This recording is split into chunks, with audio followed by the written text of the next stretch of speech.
کوئی سوال بھی رہ سکتے.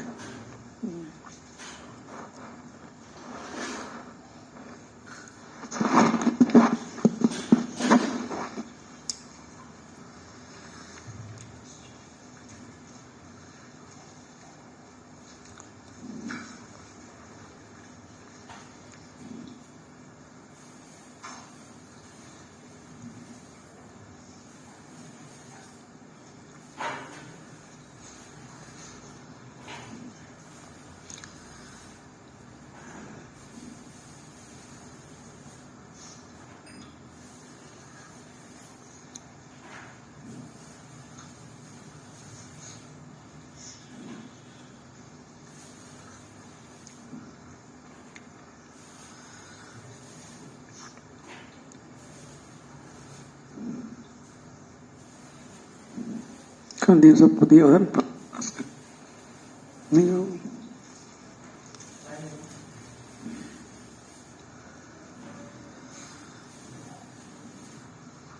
نہیں وہ یہ پاس کرے نہیں وہ کھجور سب کو دیے.